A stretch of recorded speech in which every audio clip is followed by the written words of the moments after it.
Welcome back to the Neuroscience Meets Social and Emotional Learning podcast, episode number 100. This episode is a very special one that comes full circle for all the listeners who've ever wondered what exactly is the neuroscience of social and emotional learning.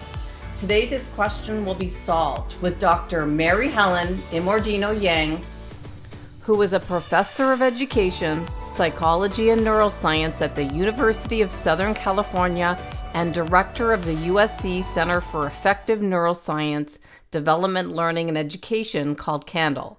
She studies the psychological and neurobiological development of emotion and self-awareness and connections to social, cognitive, and moral development in educational settings. What I find to be powerful about Dr. Mary Helen is that although she's a former public junior high school science teacher who went on to earn her doctorate at Harvard University and has received numerous awards for her work and research, she is able to set us straight when it comes to understanding how the emotions we have with others and our social interactions can change our brain and literally shape who we are with powerful findings that she can prove with fMRI scans. To explain exactly how she's doing this, I've included a link to an episode of Nova on PBS where Mary Helen Immordino-Yang explains exactly what she's doing with students, how she's questioning them, and measuring their brain activity to improve learning. Here's a quick clip. Since her days as a teacher, University of Southern California neuroscientist Mary Helen Immordino-Yang has been interested in knowing how emotions factor into learning. I quickly realized that there was very, very little known about the kind of stuff that we really care about in education, like how people become inspired. How do we become interested in things? How do we build curiosity? And how can we support that process? In trying to identify which parts of the brain are involved in the deepest and most meaningful learning, Immordino-Yang works with teens from troubled neighborhoods. We're going to be watching stories. We really want to know what you think. So there's no right or wrong answers. These are kids who see a lot of crime. They see a lot of dangerous things. They see a lot of poverty. And we wanted to understand, how do they make meaning of that world around them? Without further ado, here's Mary Helen Immordino-Yang.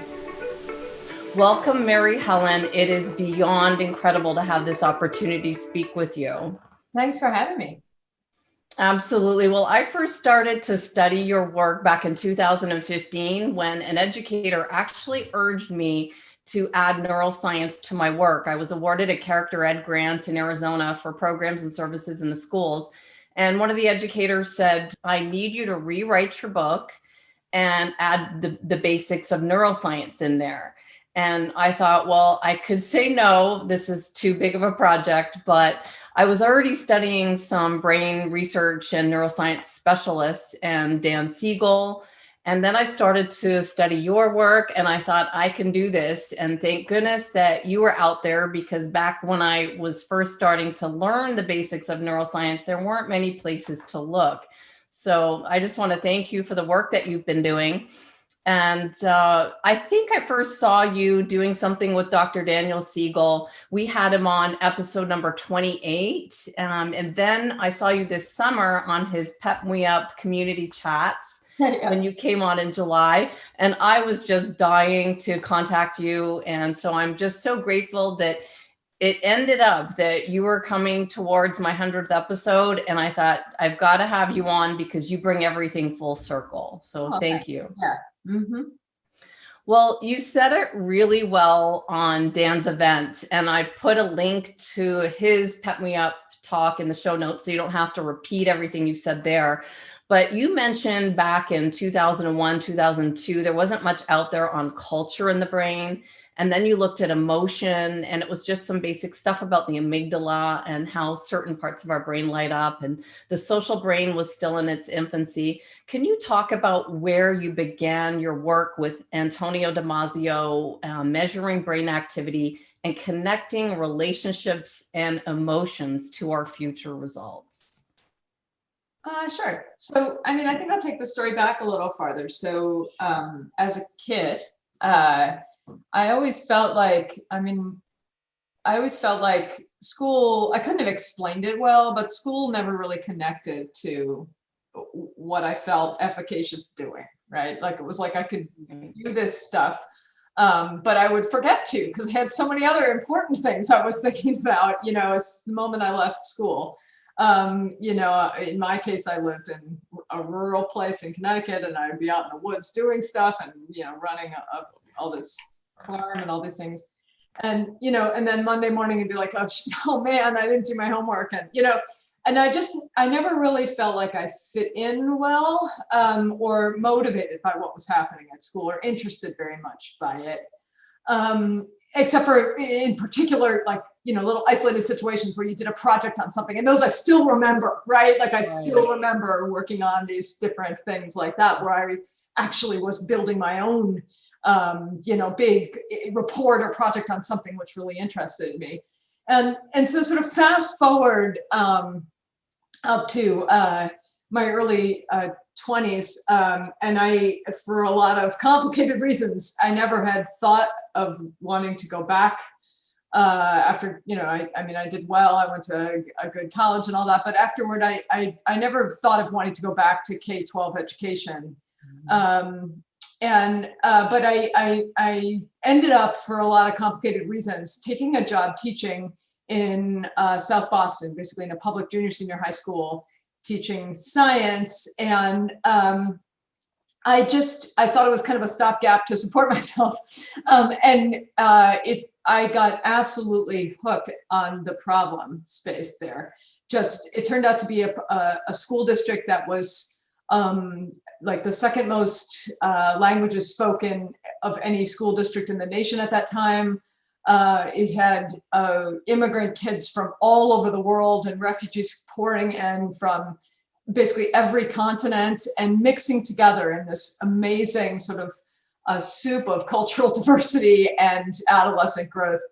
And I was there teaching science, and I had to build the curriculum and stuff because the school's curriculum wasn't accredited and things. So I started really becoming fascinated by the ways in which kids' relationships, their immigration stories, their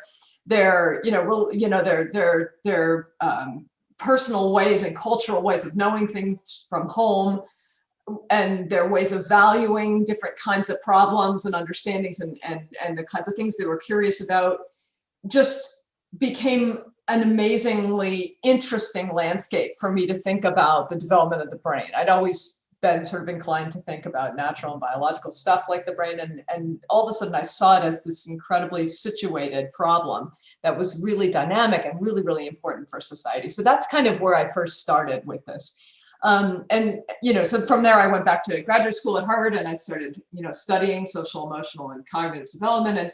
And the deeper I got into that problem space, the more I realized, in education, we really should be trying to constrain the theories we're building and inform them based on what's known about the biological impact and functioning around culture and social emotional experience and self-development and adolescence. And there is, I think, what you're referring to in the early 2000s when I was in graduate school, I became really quickly frustrated by the fact that there wasn't a lot known about how culture and emotion in complex social situations are actually shaping brain development, or the ways that kids think are driving the way they feel and the way they understand. We knew quite a lot of it from the psychological and human developmental studies, but not, we really couldn't constrain what we were looking at based on the neurobiology yet, because we just didn't know enough. And so it was that kind of driving question that I brought to a postdoc with Antonio Damasio. He was also really interested at that time in studying what he was calling social emotions. So the emotions we have about ourselves, about other people, emotions like compassion and contempt and admiration. And almost nothing was known about the biological aspects of those emotions. So I have this very strong memory of sitting down with him during the first week of my postdoc in his office, and him basically looking at me and saying, I'm really interested in trying to understand how the brain that, is evolved around emotions that keep us safe and physically, sort of well in the here and now, make us engage in behaviors that are advantageous to us and our species, that make us manage our physiology to stay within the legal limits of, what blood pressure levels and all these things you need to be able to stay alive and to be biologically healthy and flourishing. How do those systems get repurposed or developed into systems that also support complex emotions like compassion, or like admiration for virtue, or like contempt or jealousy, things that are complex emotions that don't pertain to your direct physical, bodily safety anymore, but pertain to something that you might call your sort of moral or ethical or identity related safety and belonging. And so I said I was interested in that too. So we said, well, great, go figure out a way to study it. And come back and let me know what you figure out. So, it's only a little bit tongue in cheek. So I went off and tried to figure out how to study this stuff. And I was bringing, a background in human development research and a background as a teacher. So at Harvard, I've been really trained to do interviews with people, right? To sit and think about with someone, what meaning they make, what are they experiencing, how do they understand things, and systematic methods for sort of describing that. And then now I was learning a lot more about, how to do biological experiments that would help us to isolate particular kinds of processes in the brain and understand their dynamics. And so I tried to bring those two ways of understanding and studying human beings together, and that was the starting point for this sort of research trajectory around the neurobiological correlates of human meaning making.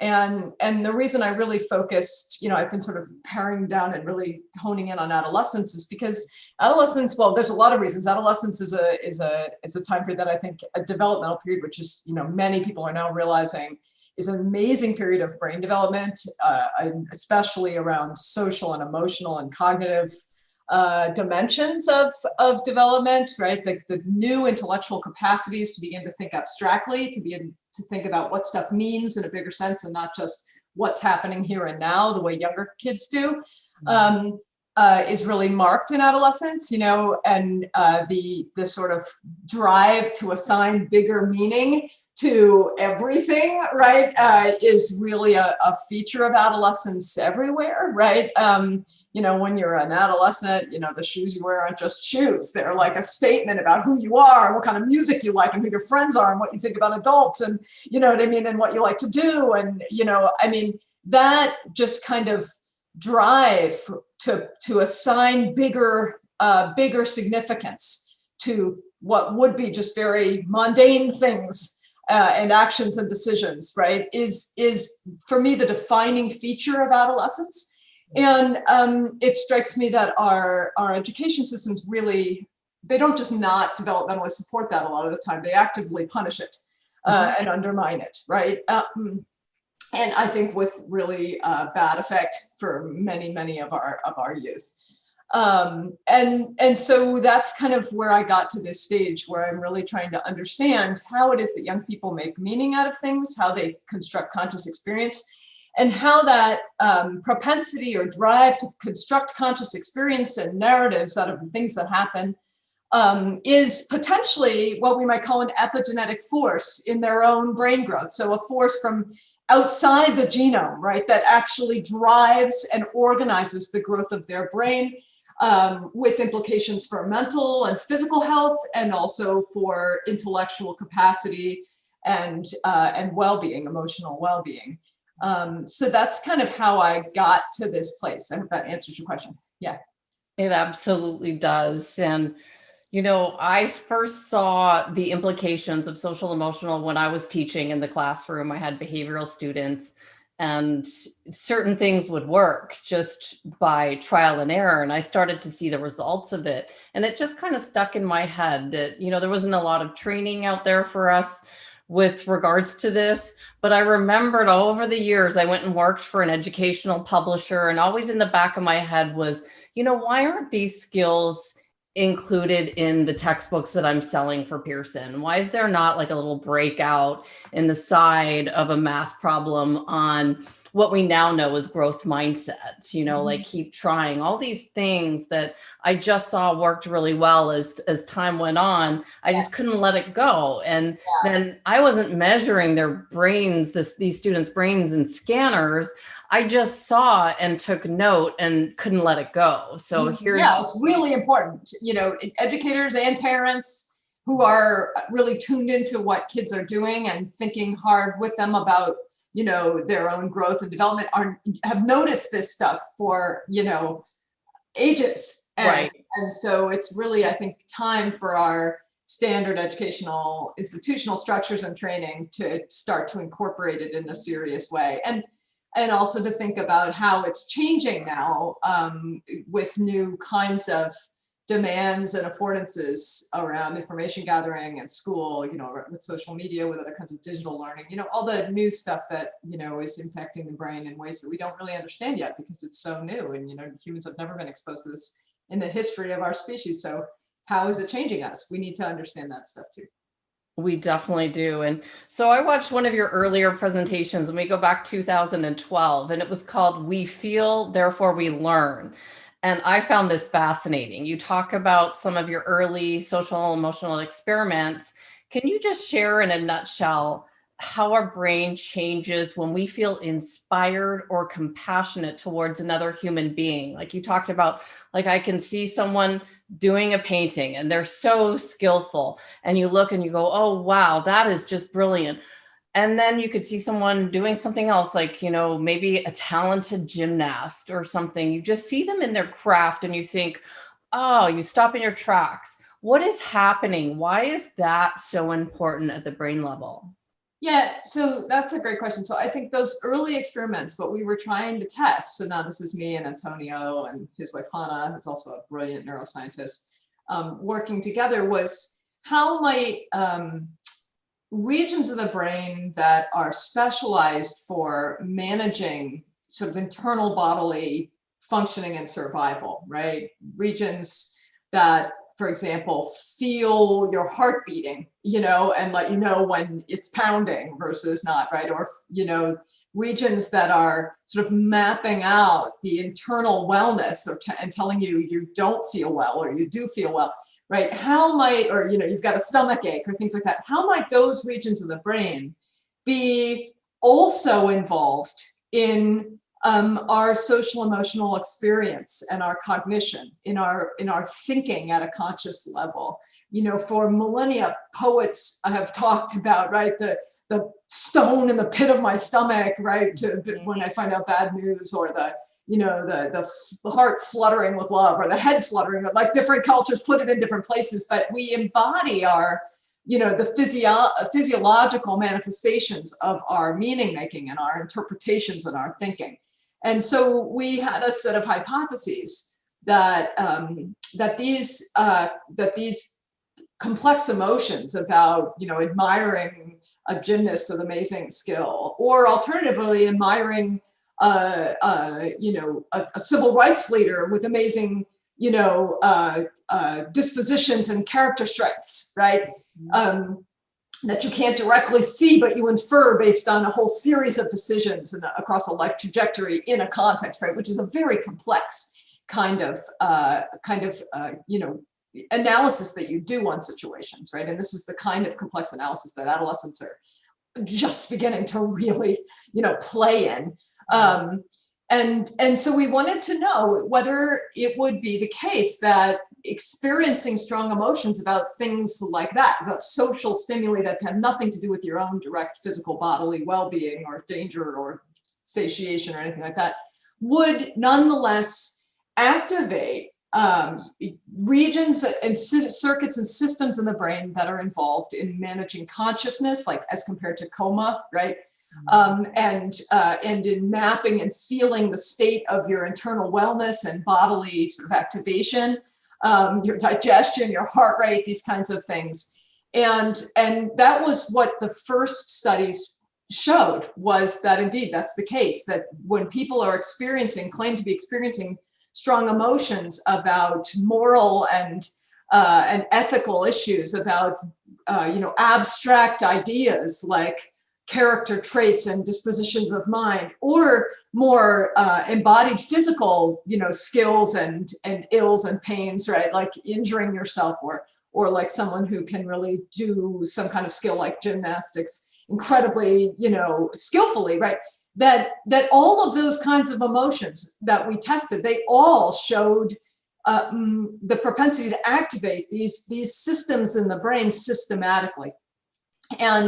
And so that's a really powerful statement, I think, for the sort of notion that the way that we humans really come to think about complex ideas and issues is by kind of specializing the same regions of our brain and circuits of our brain that are already there, keeping you alive, keeping you well, managing the internal sort of state of your physiology and your behavior, and making you hungry versus satiated, all these kinds of basic drives. Those same systems are being repurposed and specialized in the service of complex thinking. And so that really, for educators, I think is a really important insight, because what it tells us is that, no wonder how you physically feel and how you emotionally feel are so tightly tied to one another. No wonder how you, interpret your own positionality in a social situation or in a cultural way of, interacting is so directly related to the ways in which you think in that situation and your capacities for doing intellectual work in that situation. And there is now a whole field worth of evidence across everything from stereotype threat to anxiety about math to belonging and the importance of social well-being and relationships for kids' ability to think about complex disciplinary stuff. That really helps us to understand that the social emotional side of neural functioning and learning and the cognitive side of it are not separate things. So we talk about oftentimes, the cognition is impacted by the emotion, or the cognition is enabled by certain emotion, but I think it's actually even more fundamental than that. The cognition and the emotion are actually really just two lenses to apply to the same thought process. Thinking is inherently emotional and cultural and situated in social meaning making. And so, even if you're thinking about science or math, you're thinking about it in a way that connects to the experience of being you, to the cultural sort of situation in which you're doing that work, right? The historical context of that work and the meaning that that work represents for your ability to succeed in today's world, or to be, to have an impact on other people or to accomplish things that you care about. And we just cannot tease those apart in the functioning of a real person. We scientists are trained to and love to, and we learn a lot from carving up human beings' psychological functioning into discrete, processes and categories. And there's a lot of usefulness to that. But what we always need to remember, this is what my friend David Daniel calls the Frankenstein problem, right? I think it's a beautiful way to think about this. What we always need to remember is that the whole person is not a stitched together monster with a whole bunch of different mechanisms, sort of all being like sewn up into one. It's a person that has these many facets or dimensions to themselves, and we can shine the light to look at one or the other of these. But in reality, the person is activating and utilizing these all the time. And so there is no such thing as thinking without emotion. And there is no such thing as thinking in the absence of a cultural context or identity. And so my neuroscience research really reflects that appreciation and that perspective, and I try to reveal the ways in which one's own construction of a story around one's positionality, one's experience, one's narrative, one's identity is a feature of that's organizing the dynamics of the thought process and what that looks like across domains of thinking.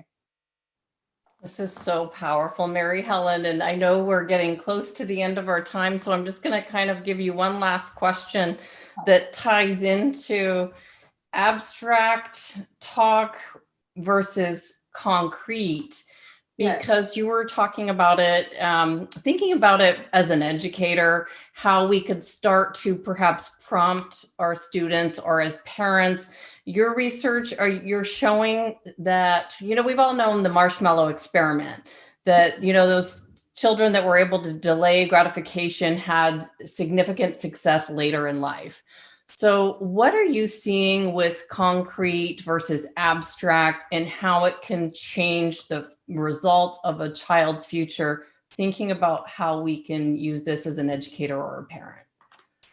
Yeah, there are a lot of questions, a lot of layers to that question. So let us step back to the marshmallow task and talk about what that was meant to capture, which is this notion of executive control and delay of gratification, right? Being able to manage yourself in a situation and kind of become meta aware and conjure strategies to help yourself be strategic about the way in which you behave. And that turns out to be a really important ability for all kinds of success as a human, and from academic success to life success in all kinds of ways.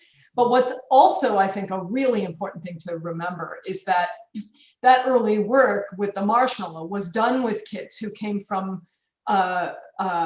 fairly privileged circumstances, and from families who had the resources they needed to be able to feed their children and things like that appropriately and adequately. And so there's now a lot of new work by really brilliant psychological scientists showing, for example, that good outcomes are not, that the relationship to adult outcomes of a kid's ability to eat or not eat the marshmallow is very much shaped by their circumstances growing up. So for kids who grow up in poverty, in unstable family situations, for example, it's actually more advantageous for them to snatch the marshmallow the moment they can, because it would be stupid to wait, because it may not be there for you 15 minutes later, right, or somebody else might eat it, right? And so, all this to say that kids, the patterns of development that are advantageous for kids, right, that are adaptive for kids, are the ones that they gravitate toward. And so the degree to which kids do these things is in part resting on the natural inclinations, so to speak, of the kid. But those natural inclinations are always developing in a context, a social context, and broadly construed, and a cognitive context, a context of resources and affordances.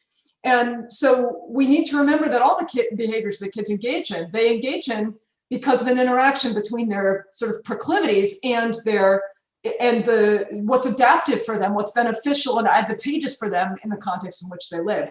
So, just to say that we need to be very sensitive, again, about the ways in which we interpret these results, that there's no such thing as something that's universally good for people, right?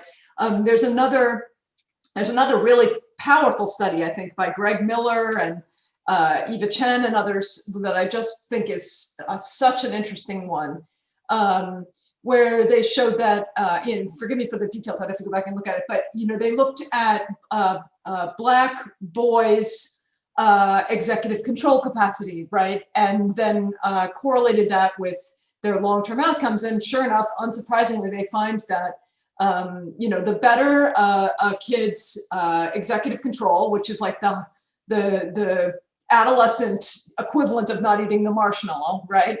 The better their outcomes on all kinds of measures, from academic to personal to relationship satisfaction and things like that in young adulthood. But what they also showed is that only for the Black boys, and not for other teenagers who were not from stigmatized groups, there was also a cost. So the higher their executive control, the better their outcomes, but the more telomere shortening they showed by age 22, 23. So in other words, the more genetic aging they had undergone.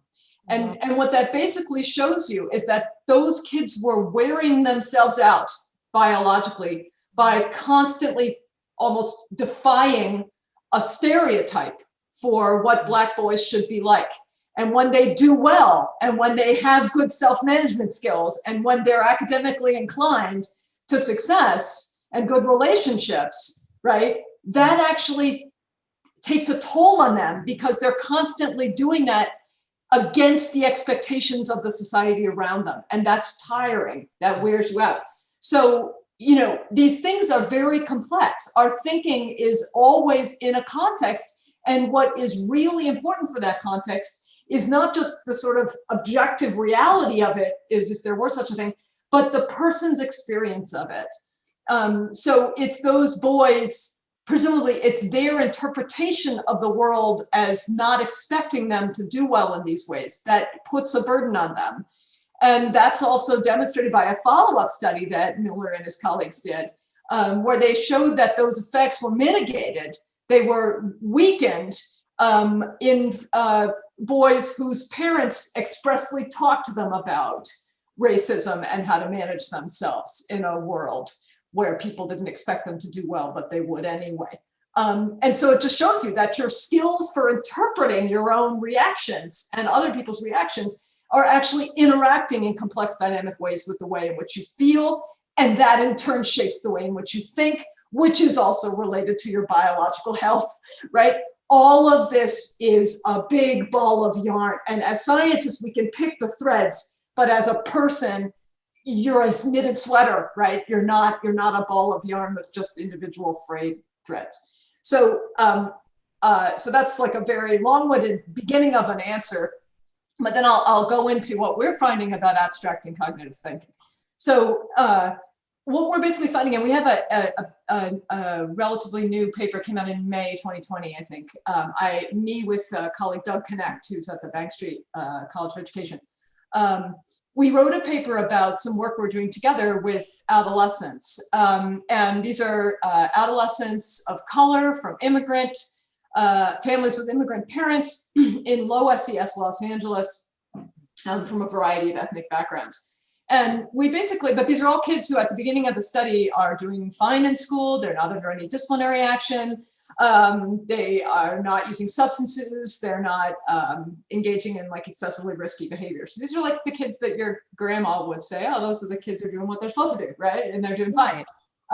So we've been following a cohort of these kids across time, and they're now young adults. And so what we find is that, and I think this is a really powerful statement for the role of education and integrating social and emotional meaning making into the intellectual development of young people, is that the ways kids think about their world, their experience, the reasons the world works the way it does, who they are, what they aspire to be in the future, right? The way in which they think about these things is actively is shaping the development of their brain over time, which in turn produces good adult outcomes. And so what we find is that we can sort of very coarsely, as a first pass, characterize the way kids make meaning as either, it's really a continuum, but from concrete to abstract. And kids can do and should do a lot of both, right? So it's not that one is bad and one is good, but concrete meaning making is sort of your ability to engage in the here and now, to notice what's around, to engage with other people appropriately, to show empathy, and to to sort of notice what's happening and incorporate that into your own, adjustments for that into your own behavior, right? That kind of thing. And that's associated with basically in the brain, executive control, which is, that's the marshmallow test at age 15, okay? And that's good. It's associated with better relationships, wider range of friends, appreciation of diversity, these kinds of things, right? So kids who can sort of manage their social world here and now effectively. So that is uncorrelated with another kind of thinking that kids can also do, right? And this is the kind of thinking that we're calling abstract. We're calling it this out of a century of work on abstract thinking in adolescence, right? Where the idea is you can also, as a thinker, sort of step back from the here and now, you're giving your friend a hug when they're sad kind of thing, and also think about what's the bigger story here? how does this situation or emotion or decision or a thing I witnessed or learned about fit into a bigger narrative about the world and how it works, about gravity and how its role in organizing the universe, right? About any kind of concept that sort of transcends a particular situation, but that is instead something sort of generally true about the ways things happen, which you can then apply in different situations to make sense out of them. And this is really the foundation. This kind of thinking is the foundation for what you might call moral or ethical thinking, right? Being able to appreciate the character and dispositional traits of a civil rights leader, say, right? The way that person is walking down the street in the middle of the road, there's no particular thing to admire there, except for what it demonstrates about the capacity and drive of that person morally, ethically, socially, civically, right? So it's not about the action, it's about the bigger context and meaning of that action. Kids who showed us that they were inclined to move to that kind of meaning making, to talk about not just, when we shared with them the story of Malala in Pakistan getting shot in the head by the Taliban because she kept going to school, right? Not just about like, oh, I feel so bad for her, that's so unfair, I hope she makes it, which is a useful thing to do, but also say, and they sort of step back, they might close their eyes, they may look away for a moment, they may cover their face, right? And we actually can show these things experimentally and come back and say, it also makes me think about, I go to school all the time with my friends and we just take for granted the opportunity we have. Or, boy, it makes me realize I never thought about it before, but education should be a human right. Anybody who wants to get educated should have that opportunity. It's not right for some to withhold it from others, right? These big, broad kinds of statements that incorporate individual situations and things and see, but tell a bigger story about the system of the way that sort of all plays out. Systems level thinking, we think about this, or abstract or values oriented thinking. Kids who do that propensity turns out to be incredibly powerful.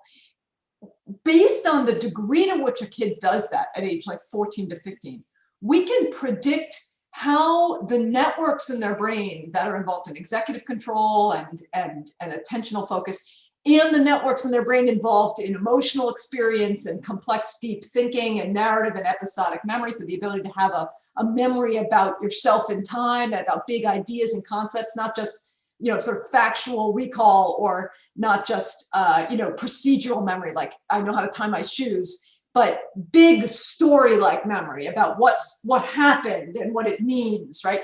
That kind of, the brain systems that support that kind of thinking are actively growing and organizing themselves more in kids who engage in abstract thinking.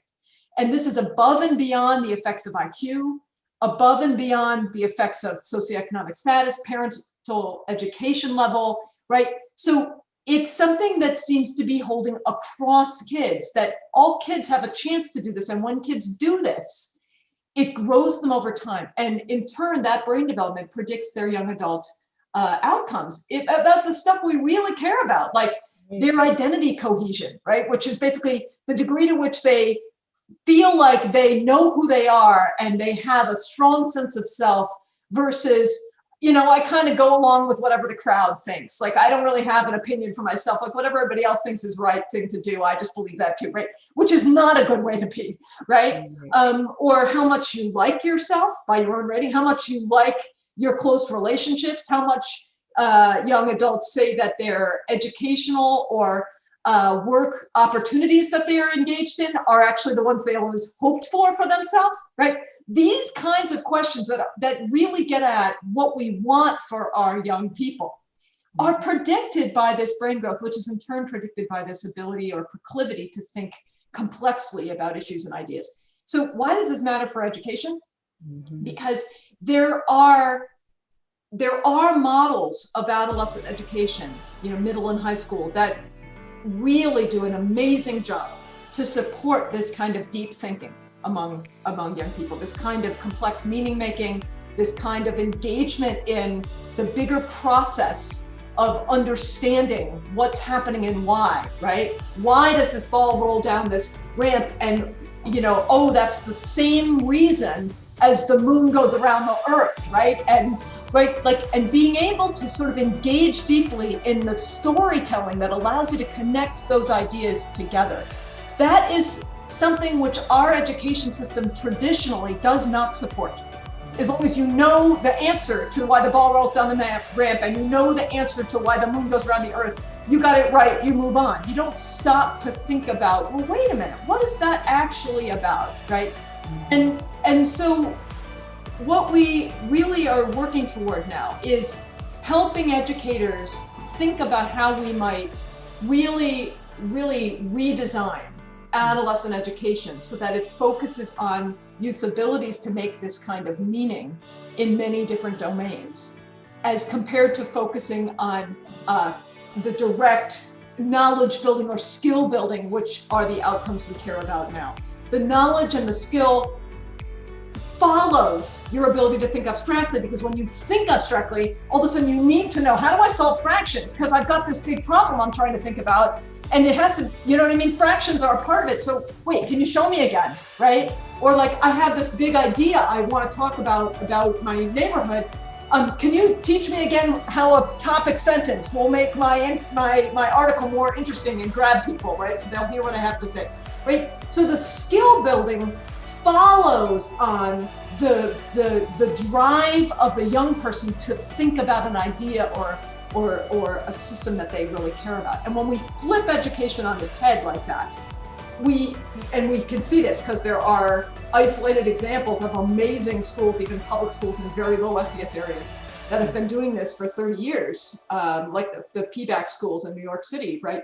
That have amazing success, much better success with their young people's long-term outcomes academically as well as personally than do traditional schools educating the same kids. So it really, this whole, the neuroscience, but also what I really like and what gives me heart is that the neuroscientific findings are very nicely aligned with a century of exquisitely thoughtful developmental research that scholars of human development have been working on, right? So we've known for 100 years, right, a lot about how young people make meaning, how they bring emotion to their thinking. But now we're finding that the propensity to do so can actually be described at a neurobiological level, which gives us new insights into the importance of that process and also its functioning. And I think it's a call to action that we really need to rethink the way we value and educate our young people and the narrative around what they're capable of and what it means to be successful. Well, this is such powerful information, Mary Helen. And I have to repeat what Dr. Dan Siegel said to you, because your research truly has shown incredible pioneering and achievement when it comes to social emotional experiments, how we think, feel, the emotions we have, that we can change the structure of our brains. And this podcast now, our 100th episode, is going into over 132 countries with a lot of educators, a lot of school superintendents that follow. So I hope everyone gets a chance to really take in and think about some of the concepts you've talked about here to rethink how education will be in the future. And I want to thank you so much for your time and for all you're doing. I just want to say one other thing too, like, thank you for complimenting my research and to Dan also.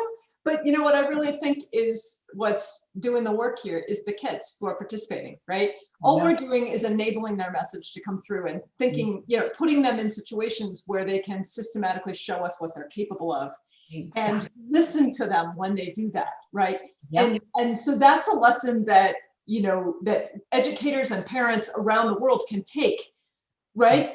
Become a researcher, so to speak. Right. Become inquisitive and curious about the meaning that the young people in your care are making. Engage with them about how they subjectively understand and feel things, and move them into a place with you where you can think in maybe more sophisticated or informed or nuanced ways about that. That's your role as an educator, and all I'm doing is enabling kids to show us, right, what it is they do that's so amazing. Yeah. And like, that's a lesson we can all, I think, try to do. And I keep trying to do it in better and better ways. And, any suggestions are welcome. Love it. I thank you so much for your time, Mary Helen. You're welcome. Thank you.